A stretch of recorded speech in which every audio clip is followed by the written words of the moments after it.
Welcome home. We are WNST, AM 1570, Taos, Baltimore. We are Baltimore positive. I am wearing my Curio purple because, I don't know, the Orioles are in last place and it's the end of May. It's not really football season, but it is crab cake season. We're going to be doing the Maryland Crab Cake Tour on Thursday of next week. On the 5th, we'll be at Greenmount Station in Hampstead. I will have the Back to the Future scratch-offs. Did a big piece about a $2 million winner that almost threw his ticket away this week here in Maryland with my pal Seth Elkin. We're also going to be at Fadley's on the 13th of June, and we're putting the whole summer schedule together. We're going to be at a lot of places. Reader's Crab House up in Reisterstown. I think we're going to be coming to the Y at some point before it's all over. So we're doing some stuff this summer. Hang in there with us. The Ravens aren't going to do much this summer. The Justin Tucker question session occurred on Wednesday. Our Luke Jones was on the scene in Owings Mills to see Lamar Jackson throw the football around, Malachi Starks, learning all the new numbers. How was your time in Owings Mills where you're invited and I'm not? It was fine.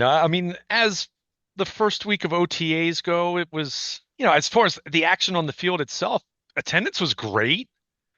Really, the only veteran that wasn't there that really didn't have a reason why, and keeping in mind it's voluntary, was basically Kyle Van Noy. I mean, everyone else, there was an explanation, a couple guys, sick or banged up, a couple younger players sick or banged up, but it was really well attended. And do I think that's meaningful in any way? No.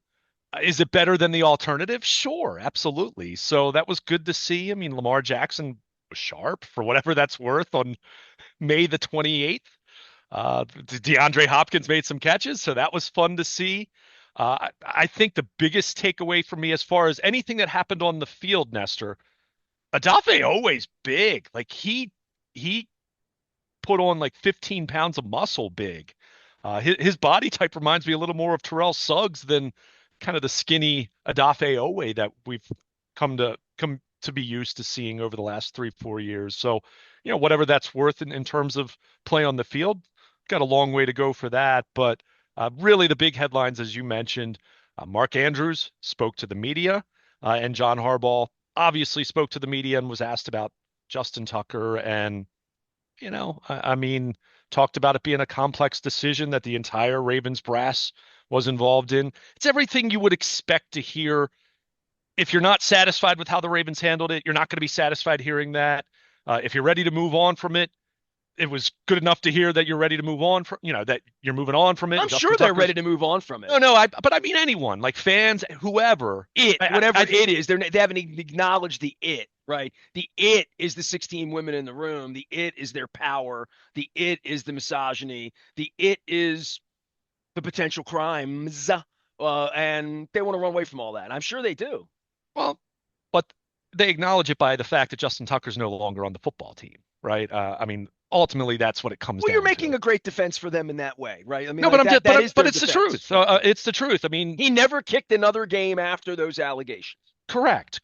And if this had never happened, Justin Tucker may have had competition this summer. I think I certainly would have bought that. And we talked about that possibility going back to what, last October or November. But he And wouldn't have they been, would have used a 6th round pick on it.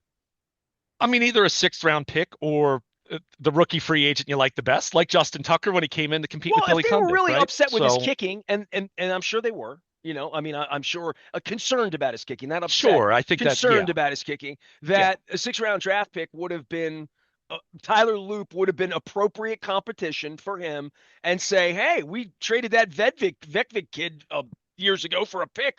Like if Tyler Loop's hitting 65 yarders and Justin Tucker's hitting 66 yarders, and we still like Tucker because he's Tucker and he's our Hall of Famer, he's our GOAT. We're Yeah. going to keep him.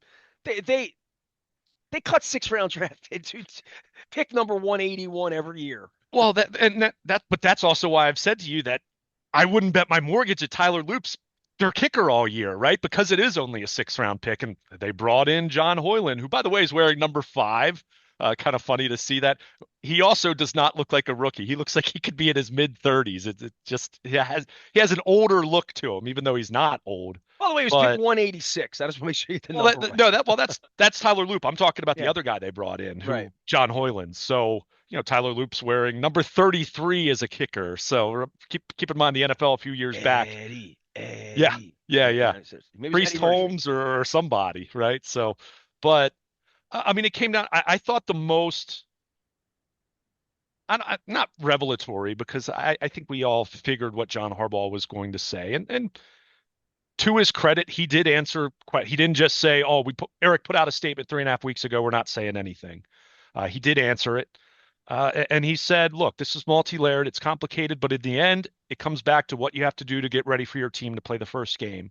And I think if you step back and take a look at all the issues and all the ramifications, even if he didn't go into those specifically, you can understand that we've got to get our football team ready, and we've got to have a kicker ready to go.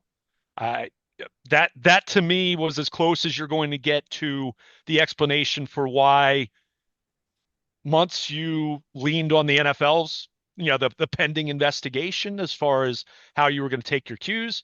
But then you get to a point where you do draft a kicker, and I think we all are expecting some semblance of discipline for Justin Tucker from the league. I think, right? I don't think he's going to. I don't think the league's just going to say there's nothing here. I'm guessing the Ravens at least got enough of a whiff of what the NFL has found, in addition to the reporting that the Banner did that's out there for everyone to read and Yeah, that's and the kind of the consume. curious part. Where's this NFL investigate? Well, When's and this that's going to the thing. drop? But He that's doesn't where I even look. play in the league, and he's not even on a team, right? But So that's where I look at this and say they must have heard something from the league to expect something, right? I mean, because then it does become strange that the league concludes and says there's nothing to see here. This is all conjecture. We couldn't prove anything. He's not suspended.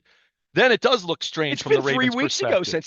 since he's been cut now, right? Yeah, Like literally, it's been 3 weeks and change at this yeah. point, and the NFL hasn't said anything. So I don't. So yeah, as far as the timing, I mean, you thought maybe before, just like we were speculating whether he'd be cut the Friday before How much Memorial time Day. is the NFL going to spend with $300,000 lawyers running around for a guy that's not even in the league? I You don't know what I know. mean? Like that's Although I would say you'll find, and I check the NFL transaction wire on a daily basis, you'll find players suspended all the time for any number of reasons. Whether you're talking about drug PEDs, tests, sure, other yeah. you'll see that for guys that are free agents all the time. So that part of it looks strange just because this is a higher profile player, obviously. But that does happen a lot, and a lot of times it's guys that get a suspension that you've never even heard of that maybe didn't even play in the league the Well, if you're second anybody half of the trying to season. sign him or thinking Oh, we it's need a kicker or we might bring him in or we love to have a kicker of that caliber or whatever the feeling is, you're going to talk to the league first. I mean, yeah, there's not going to be any. He signed a deal with the Broncos. There's not going to be any of that until wouldn't they think so. they figure out what the crime is and what the punishment is, right? Yeah, but because again, that's the part of Harbaugh's statement on Wednesday that these guys are thinking about it in terms of football. That's a big part of this. I'm not saying it should be the main part or the first part you're But thinking if he's about. going to be suspended for 6 games, we need a new kicker anyway. Exactly, and that's where you kind of look at this This thing isn't a and running back where we have another one already,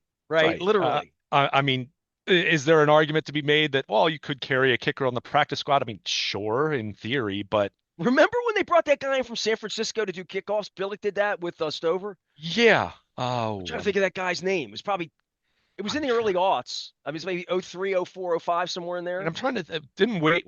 Are you thinking of Wade Ritchie? Wade Ritchie. Thank you. I He mean, did they've had, kickoffs, they've right? they had a couple guys, they had a couple guys that were kind of in that, because Stover for a number of years didn't do kickoffs. I mean, they brought in Steve Hauschka to do that, and he eventually, they tried to use him to replace him. Nick So Folk, yeah, Shane Graham, Aaron Elling. I'm just doing, names of people that popped up. There aren't many. It's a small list to your point. oh Graham Gano, I don't think ever kicked in a real no, game. he was only a off season and Yeah, he preseason. never Yeah, kicked in a game for them. So Wade Ritchie's the guy I'm thinking of, I'm yeah, sure. I think you're thinking about him, but yeah, I mean, even if the 2003 and 4, he was on the team. even if the Ravens were determined to keep Justin Tucker, there was always going to be some process that involved the acknowledgement that he's probably not going to be kicking for at least part of your He ain't season, kicking in right? Buffalo week 1. Yeah, I mean, but whatever the timeline is. So, and Harbaugh said we've got a competition going on.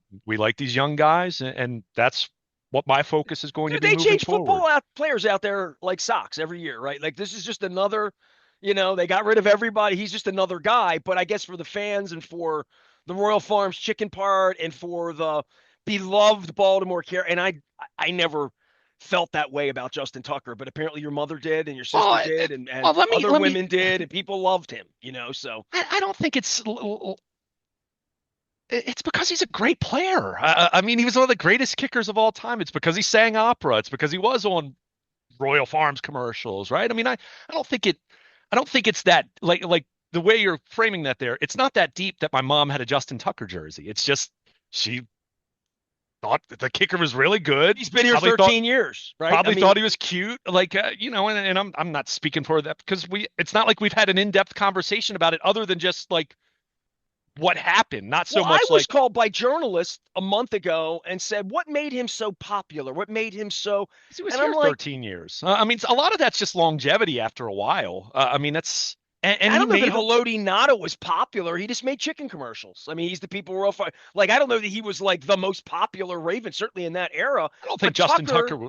I mean, Well, part of Tucker's on it. a team with Lamar Jackson and Ray Lewis and Terrell Suggs and Joe Flacco. I mean, there were plenty of other stars. I just never saw him as this. I saw him as a great kicker. I didn't see him as an essential citizen or a cornerstone guy in the franchise. He's a kicker, so I didn't look at it. I didn't look at him as like a Mount Rushmore guy in any way, the way I look at Ray Lewis, Ed Reed, even No, Shannon I Sharp don't and think Rod any. Woodson for the small period of time. I just felt like he's a kicker, and now today, he's just a kicker.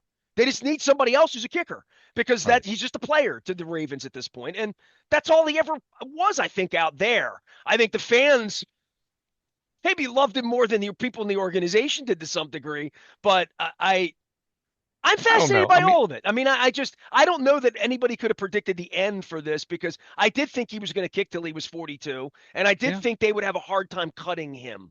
Like if he didn't have these issues, that there was some affinity to holding him back because he's been able to do something as a kicker that no one in the history of the game's been able to do. Well, In the and history of the game. you just answered your own question there as far as some of the reverends that maybe you couldn't see individually. I mean, that's the thing. It's very, very unique talent in that way. I mean, and keep in mind, I mean, it's hard to think about it now because it's over 15 years later. Matt Stover, as kickers go, was very, very popular in this town for a long time. It's the longevity factor. It's the fact that most teams go through kickers like you just made the analogy as far as the roster, especially in the offseason. It's like you go through these guys like their socks, and you throw out your socks that have holes in them My after a while dear or late whatever. friend But John Feinstein wrote a book, Next Man Up, yeah, right? but Like but that's it. but when you have a kicker like Matt Stover who does it for as long as he did, and then basically 3 years later, Justin Tucker's in place. That's Oh, and you that's miss a field goal to go to the Super Bowl sure. in Well, between. sure. So again, that part of it. I mean, you're a little more interested, I guess, in that part of it. I don't think it's that deep. I just think he was really, really good at his job. He had a quirky personality that, until all this came out, some people found endearing in terms of singing opera and things that you don't expect from an NFL Dude, I player, stood in right? that locker room and I So watched him skip and sing out loud to no one other than me through the locker room. I saw that happen a half a dozen times. I mean, he's just a peculiar cat, So, so, but again, I don't think it was anything that deep. Like I said, my mom had a Justin Tucker jersey just because, well, he was their kicker for a long time and he was really good, and he sang opera and was quirky or what. It's not that deep. I mean, you talk to some fans. I mean, the number. I could tell you long before I got into the media how many jerseys I had. I had a lot. Like I was definitely that guy for in my teen years and early I 20s. only know But about your Haloti Nada jersey. That's the only yeah, one I know so about. but anytime you have something like this, and this is where the comps are similar with Ray Rice. I mean, it's the same thing with Ray Rice. The end is so abrupt, and I don't mean the end from the time that you find out that there's some misbehavior or some misconduct until the time they release him. I just mean until they're just trucking along, I mean, Ray Rice, he was very much one of the faces of the franchise for them that met with corporate sponsors and He was was the face he for was that M&T guy, Bank on his right? face on a credit card. Exactly. So when something like this happens, and I'm not making light of any of these things that happened, but there is a jarring nature to that for anyone who wasn't aware of it. For whether you're a fan or just an observer or a sponsor, whatever it can be. So from that standpoint, I mean, in the same way, I mean, Ray Rice had a bad 2013. Did anyone think that that was going to cost him his job alone? No. But then when what happened in Atlantic City happened, then you look through all that in a very different light, and more specifically for the organization, when TMZ drops a video the day after the season opener, then boy, That the team knew about and tried to that they knew about hide. it, no That they question, tried to hide. Yeah. no question. But it's still They put jarring big for effort everyone into else to hiding see it too. that, They put right? an I mean, there's still, organizational effort into hiding it. but it's still jarring for everyone else to see that, right? I mean, it's still so The so so. jarring part should be how sleazy the organizations are. That should really be the jarring part. That should be the jar. That should be the lead story, but it's not. The lead story is, oh, Tyler Loop's going to be the kicker, and I we mean, feel bad for Justin. the And lead yeah, story should be the bad behavior that individual did. I mean, Justin Tucker, the Ravens weren't the ones accused of sexual misconduct by 16 different massage therapists. Justin Tucker was. but Now, he was what they using the knew, power of the Ravens to do it. He he's an was. individual who he has the license to do that, right? I mean, he deserves it first, then the Ravens. Fine, I'll disagree with you on that point. Well, the Ravens aren't going to pay any penalty for this. Well, They didn't really pay any penalty for Ray Rice, did they? Nobody lost their job except Ray Rice. well, I Kevin Byrne kept his we've job. talked. Chad Can we Steele's can we still can we move running his on? kingdom, I mean, can and we move on? Like, yeah. I was Well, out no one's that is the aftermath of it. The aftermath Yeah, of I it mean, I is just, that we've talked about this everybody's 40 expendable there, times. right? Yeah. I mean, everybody's expendable there. Yesterday was the day they had to answer questions about the kicker, and it's over for them, right? As we said, this will probably be the last time we talk about it, unless the NFL puts a suspension on them, and I guess we'll have to come back and talk about it. That's what the Ravens want, though, Luke. The Ravens want us to say that was an isolated thing that they had. They couldn't have known, they hadn't have known, and they cut him. And what more you want them to do? Next question. Let's talk football. Can I ask you? Can I ask you a final question? Sure. What should they have done? Very very directly, I'm asking you. What should they have done? Well, cut him, right? Okay. I mean, know whether he did it or not. No. I think my question as a journalist is how much they knew over the last 10 years because of how many That's people fair. that have come up to me and said, and I also want to know about them taking their massage in-house 10 years ago. There's some complicity inside that building over the last 10 years to keep him as the kicker. But would you have cut him the day that the That's Banner not put out the dissimilar story? than Ray Rice. If I'm somebody in the building that knew it was true and knew that the allegations were there and knew that I probably was a part of, like, hey, I heard about that. I know about that. I know one of those women. I know one. I know. If everybody in the building was as dumb as I was, right? Because I mean, I guess I was the dumb one. And no one in the building really knew, but no one in that building has any integrity. That's why you were in the building yesterday and I wasn't in the building yesterday. So I do carry that cross. I was a media member for 24 years. So as facing straight, they are sleazy people. You've seen this in action. You've seen it personally in Florida last year, them running from questions, running from allegations, running from accountability. And that's Mark Andrews. Still, yesterday, I didn't watch the presser. I don't care so much about what these people say, just the fact that they show up and say it. And then when they say it, it has some semblance of merit, credibility, accuracy, truth, right? Like that is my job as the media member that they don't want me to perform any longer. So I would say, who pits the fan? I'm sitting at Pizza John's, whatever that Thursday was, whatever that day was Mhm. back in January. I would think if I own the team and I sort of sniffed out that this was a problem over the last 10 years and people knew about this and we don't really like his kicking, which is what they're saying today anyway. He hadn't done anything since Buffalo. He hadn't kicked the ball for them since Mhm. they lost, right?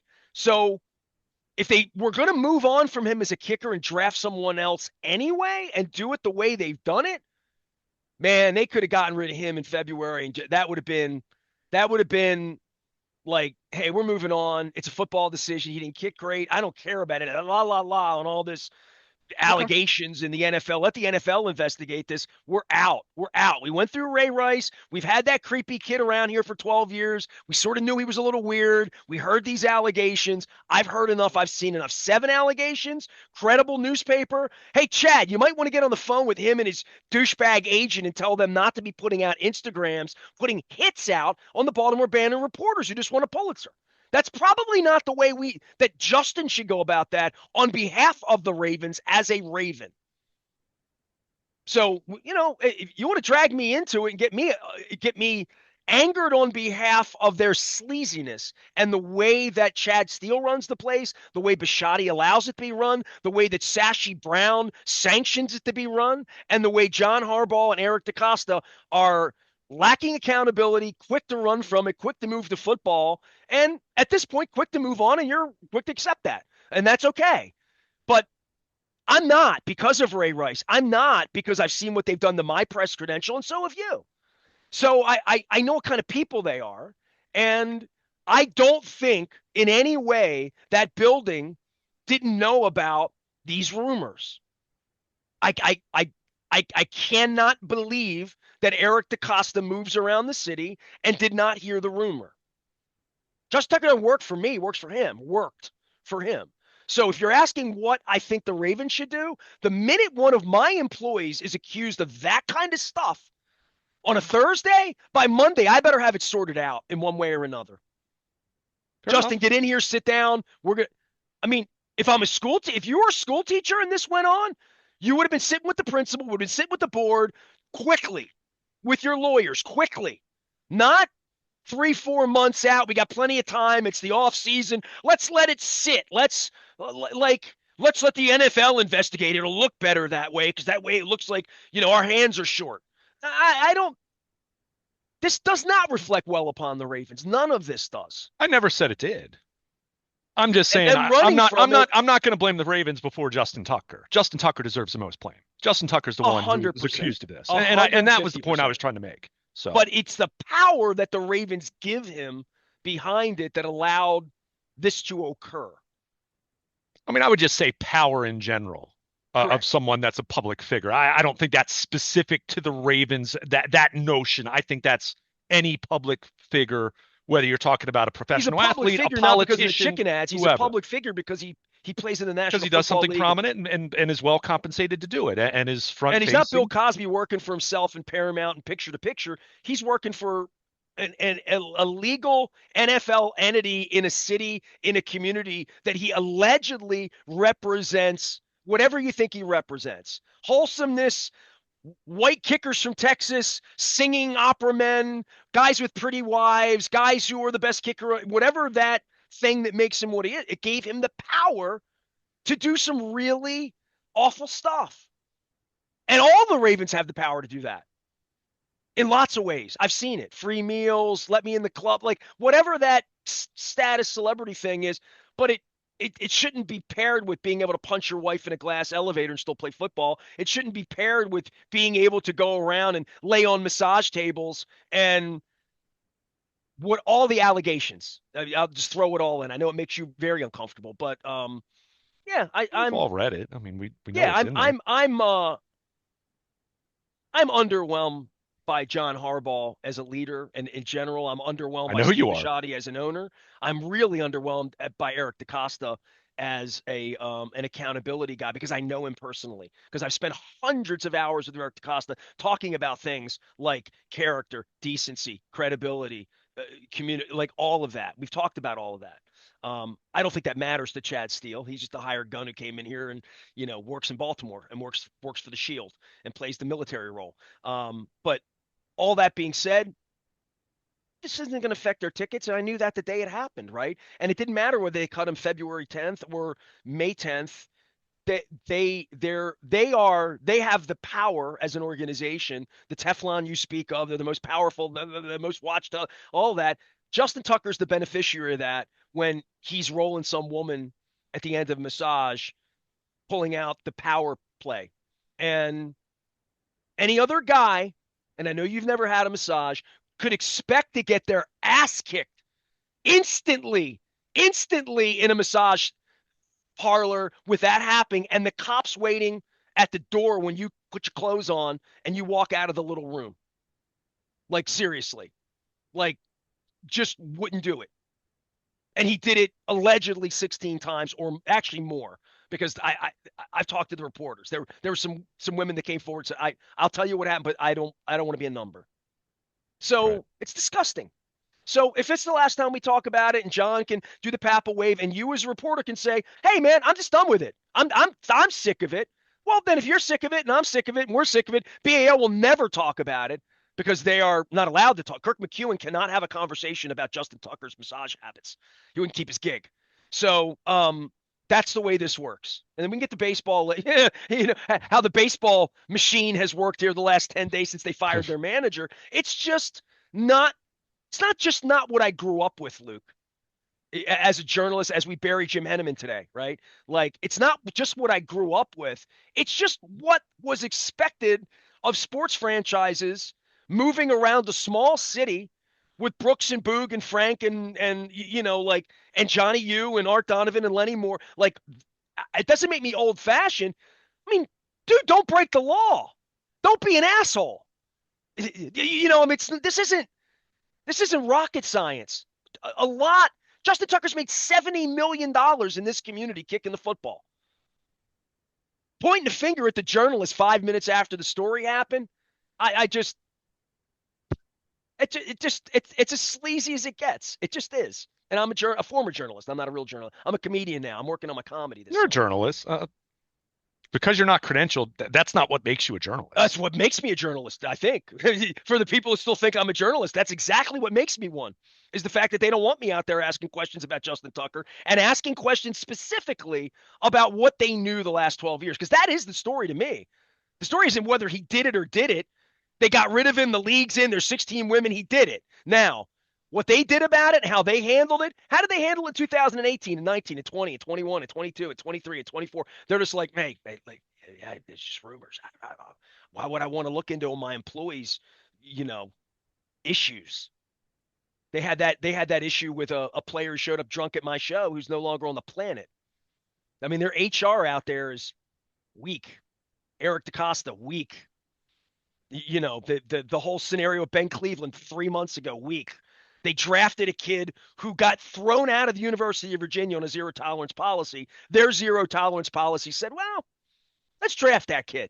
Let's open that can of worms. So that's this happened 4 weeks ago. So there's no what did we learn here, Eric and John and Steve? What we learn is cover shit up until you don't have to, and then cut them and get the league in to investigate it, and all is good. Draft another kicker. And tell Luke and Jameson and Zrebeck and the rest of the reporters, hey, no more questions. He didn't even play here anymore. Can't answer any questions about that. Let's talk about He Tyler was Luke. asked multiple questions about Justin Tucker But he won't be on anymore. Wednesday. He won't be anymore. I mean, he won't be. You think? If Luke misses a kick maybe in week 2 or I mean, something, they're not going. No, they're not going to ask. I mean, what else do you there's want nothing left to in ask. a podium There's nothing left to ask setting? John Harbaugh or A Eric podium DaCosta setting. What other else is than, there left to did you ask? ever hear any whispers as an organization that there's anybody in your building on a Bible in front of your God, John, the God that you talk about all the time and pray to, and in that setting, John, Fellowship of Christian Athletes setting, was there ever any whisper for you or anyone in the brass of this, or any of the women in the organization, any of the men in the organization, any of the people in the organization, was there ever a whisper that this was an issue? I've had dozens of people come up to me in the last 90, credible people. I mean, how do you think they're going to answer that? Whatever the answer is, though. You know what I mean? I mean, I'm just saying, Oh. like, you can ask the question. That doesn't mean you're going to get the I answer you're remember Ray satisfied with. Rice, and I know how I've been treated personally. I'm in on this. I'm in on the soup. They're all in my phone. I know these people. No one in the audience does. I do. And I know how dishonest they are. That's all. And that's why I'm wearing a Curio purple jersey and not the Haloti Ngata jersey or the Joe Flacco jersey that I have in my closet at this point. Lucas here, but football side. Let's jump the shark on this. Well, Um, they aren't playing for 4 months, so we might as well do this. Um, Anything that sets out to you to be like the offensive line to me mhm. and the rotation of the secondary, what they're trying to do, and even Chuck Pagano is interesting to me being involved in this as a serious secondary guy for a long, long time, as to what that will look like in a perfect world in their mind. I mean, they've already lost one of their really key guys on the back end in our Darius Washington. We talked about that a couple weeks ago. That's a significant thing for them. That's a piece. That's 50, 60 snaps a game. Yeah, no question. And it puts more pressure on your first round pick. I mean, Malachi Starks, if you look at the composition of their roster right now, and at some point between now and week one at Buffalo, I expect them to add a veteran safety to the mix in the way that they signed Eddie Jackson. What was that, right before training camp last year? Didn't work out, but the intent was pretty clear when they signed him to be their third safety. But in the meantime, Malachi Starks, he's working with the starting defense. I mean, what else are you going to do? You're going to put Sanusi Kane there. You're going to put Bo Braid there. I mean, he's the guy next to Hamilton right now. So there was a little bit more of a runway and a safety net when he's the number three safety, and you have Ardarius Washington that you one, he played very well last year, and two, you're in a spot where you can kind of pick your spots with Starks as far as, okay, what does he do best? Where are we going to put him when we go three safeties? That drops Hamilton down to the nickel. Do we use Malachi Starks as the nickel sometimes? Are we going to use Washington? Right. It goes back to that Or could positionless Malachi defense. Starks be the kind of player that Kyle Hamilton is? I mean, he's not he's not as dynamic in terms of the fact that Kyle Hamilton's 6'4" and this physical freak. Built more You like a linebacker. Yeah, Yeah. I mean Malachi Starks is more okay. He's built more like a convention. He's 6'1", 203, which by the way is good size for a safety, Malachi but it's Starks is a not. point guard, and Kyle Kyle Hamilton's a power Hamilton is a forward. small forward. Small Yeah, forward. I mean maybe even a power forward. I mean the way he plays, but yeah, so you're in a position where he has to develop more quickly. Now, the good thing about the timing of this, and by the way, Ardarius Washington has vowed to John Harbaugh he'll be back by November. If you look at the timing, could Ardarius Washington be back in the mix in some capacity come December? We saw Terrell Suggs tear his Achilles at a very similar time in the calendar, and he was back in October. Now, lots of people wondered at the time how in the world did he do that, but he was back in October. So it's not a guarantee that Ardarius Washington doesn't play in 2025, but you can't count on that, and he's certainly not going to be ready for the first half of the season. So, with the timing of this, you've got the entire spring schedule.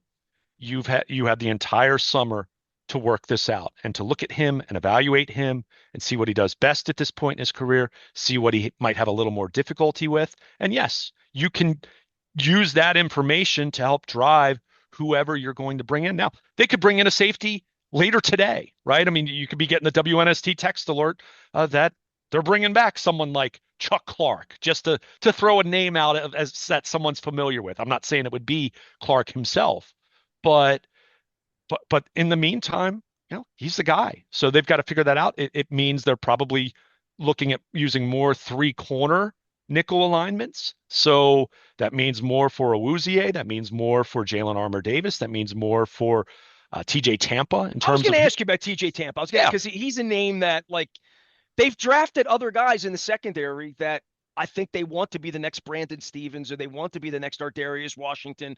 I don't know. This is the time of the year that happens, right? And if they yeah. go to the market and get a Chuck Clark, a veteran safety, a guy who's Hmm. been in the league a little bit, and they've done this with all sorts of players. They did this with Chris Carr many years ago. Like there's a lot of players that bang around as third or fourth safeties or depth pieces in the secondary.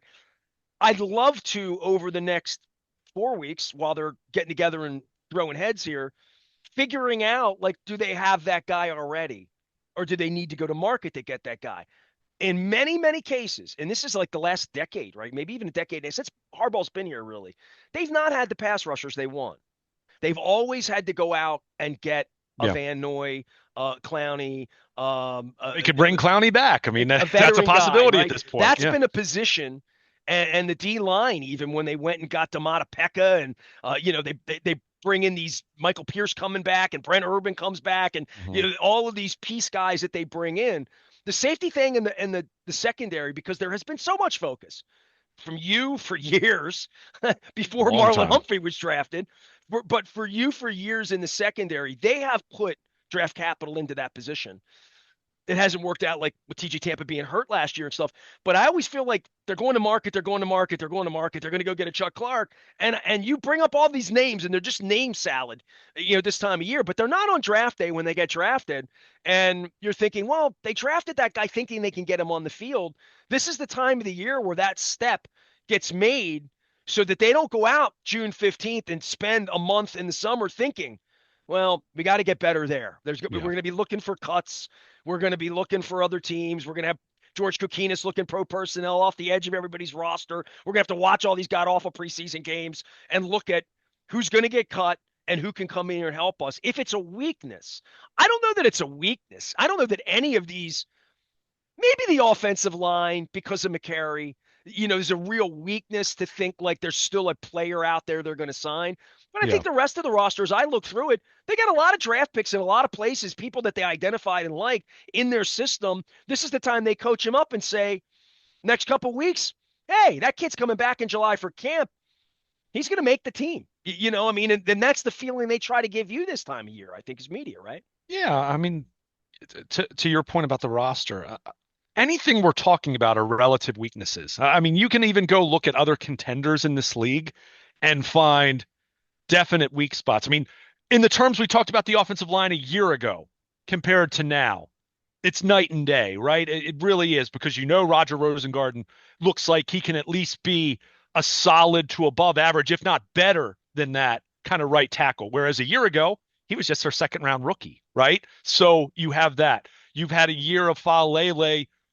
Regardless of how anyone perceives him, he did it, right? He did it at a starting caliber level. Now, at times it looked average or below average, or you're kind of wondering, but he did it well enough to think, well, he did it, and they were won the division, and they were a drop pass away in Buffalo from forcing overtime, right? So you look at those spots differently. At left guard, Andrew Voorhees is the favorite. Ben Cleveland will be in the mix. They have some other guys that'll be in the mix there. I mean, including their third round pick, Emory Jones, who is recovering from a shoulder issue now, but should be ready for training camp. But one spot on your O line, Nestor, I'd venture to guess, and I'm doing this off the top of my head right now, like I'm just throwing this out there, but I would feel that confident. Name me five teams in the league that have their starting five set on the O line, no questions asked. Like, I'm not sure there are five teams that don't have at least one spot that would be some A kind of battle, right? competition, Yeah. a question, someone you'd like to upgrade from. I mean, it's just, the 93 Cowboys don't exist anymore in terms of offensive lines being that amazing where it's just like, hey, it's the same starting five. Three of them are in the Pro Bowl. The other two are above average. I mean, no one has an offensive line like Well, that. the So other thing yeah, with the offensive line with the Ravens, it's so unique. Not unique as much anymore because other quarterbacks run. There's other quarterbacks that play this style, I mean, Lamar but there is a different style of Lamar offensive line that deodorizes, you want. yeah, Lamar deodorizes so much of that, right? I mean, even times when the offensive line surrenders pressure, Lamar gets away from it anyway, right? So you just look at it through that lens. But so Or that would get Joe Flacco killed in Cleveland, right? sure, no question. Right. Joe Flacco or Tom Brady or guy Peyton Manning, guys that didn't really move around. So it's always different through that lens. So the roster is very good. Are there spots that they can improve? Yes, of course. And this is where I'll pivot back to the defense because you had brought up the defense. They are in a position right now where you're finding out about Malachi Starks in terms of how much he can handle right now. You want to find out about these young corners. Jalen Armour Davis, not so much. He's in the final year of his rookie deal, off injured. I think they've always liked his talent, but he just hasn't been able to stay on the field. But TJ Tampa's an interesting name. Not that they need him to play week one, because at this point, you look at their corners right now. Marlon Humphrey and Nate Wiggins are the starters. And then you've brought in Awuzie as your veteran number three. But Awuzie has an injury history, and you've got to acknowledge that. So that's where you look at TJ Tampa and say, okay, how are you looking? Right now, you're number four on our depth chart, in terms of our corners top to bottom.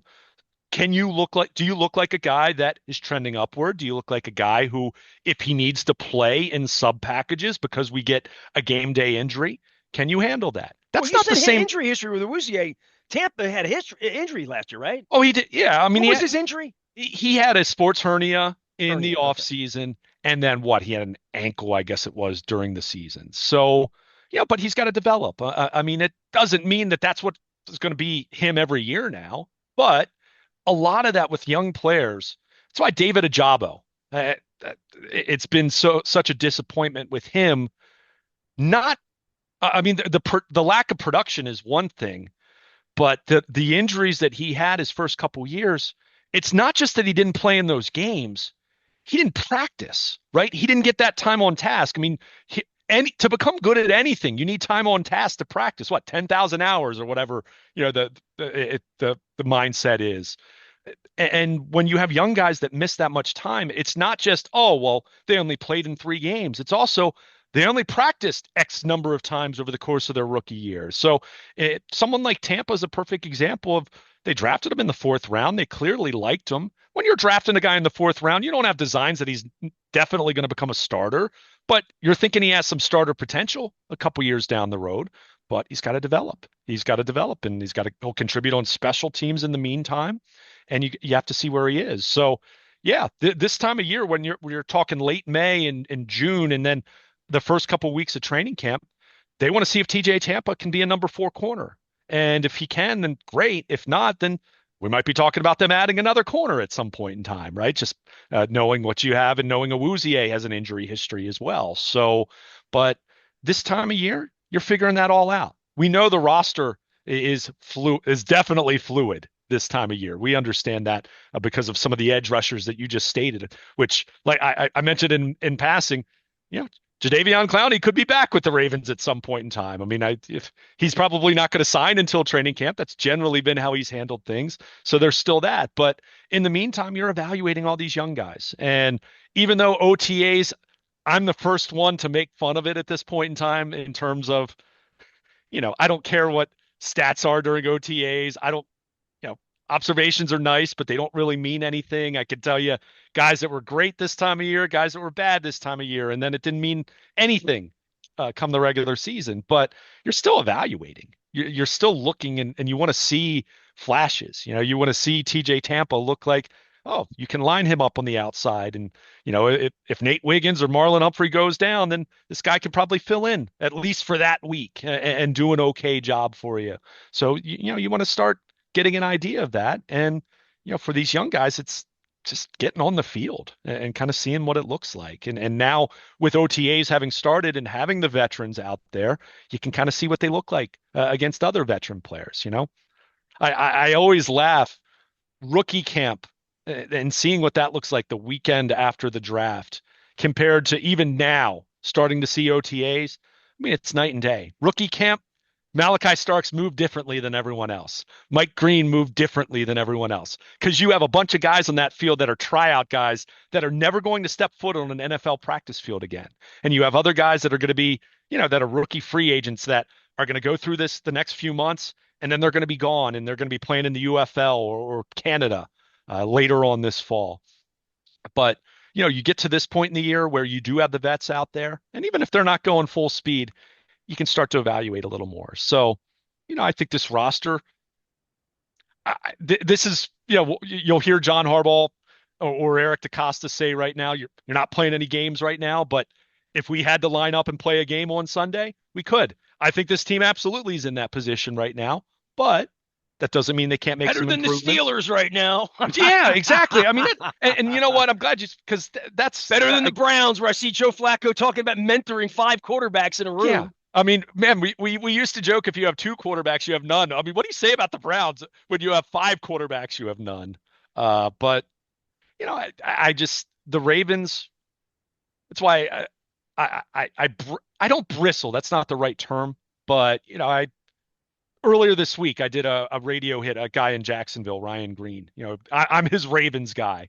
He was doing an AFC North preview, and I get asked this question a lot. What's it going to take for the Ravens to get over the hump in January?